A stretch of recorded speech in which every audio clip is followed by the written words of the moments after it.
Hi, Eric.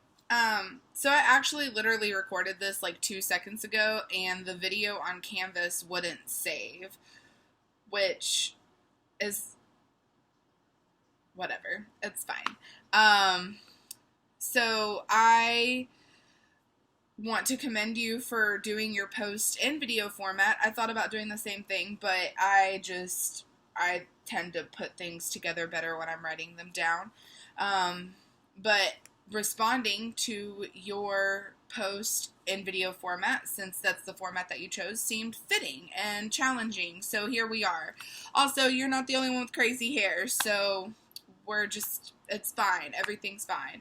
Um, so your idea about group seating in classrooms, I think that it's a really good idea. I've actually had experience with group seating in classrooms, just all throughout elementary, middle, and high school. Even in college, the first two times that I went before I dropped out. Whoops.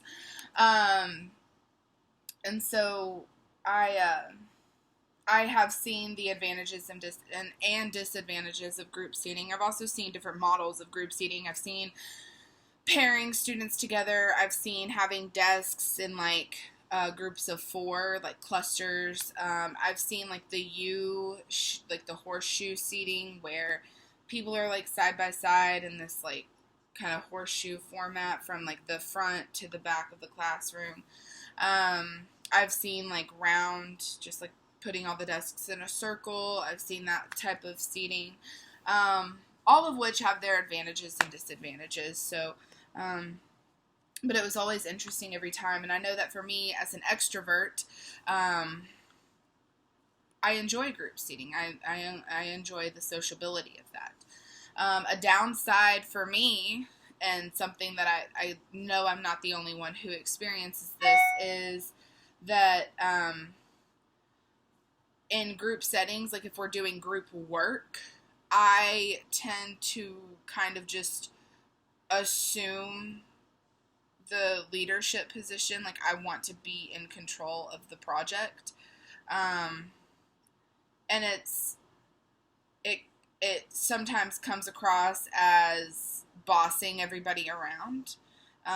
As a child, I got called bossy a lot, and it was a problem. And so, um, my issue was that I stepped on toes, and I was basically trying to be in charge of people who do not see me as a person who should be in charge. And so it caused conflict. So having those kinds of personalities in the group, you have to be mindful of as a teacher.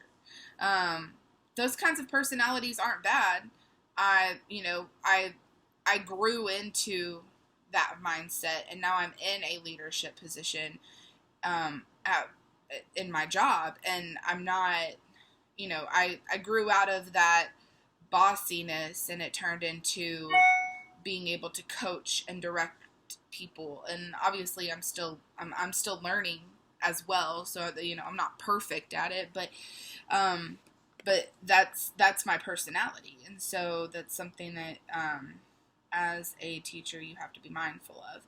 You also have to be mindful of who gets along with who. And you brought up an excellent point of group seating forcing kids or students in general to sit with and work with people that they probably would not have organically come together with, which is also great. It's great for socializing. It's great for building interpersonal communication skills. It's good for building conflict resolution skills. Like, it's great for all of that. But you have to teeter the line of, okay, like, do these two people absolutely cannot stand each other, or are they just people that would not have talked to each other if they hadn't been forced to? Because as you probably well know, sometimes in life there's just people that you don't like, period, and you don't get along with them. And still, sometimes you're forced to work alongside them and work with them and grow with them. You have to be careful with that in a classroom so that it doesn't distract from the learning that's supposed to take place. Speaking of distractions, one downside that was brought to my attention by the organization called Teach for America is that groups or clusters for like classroom seating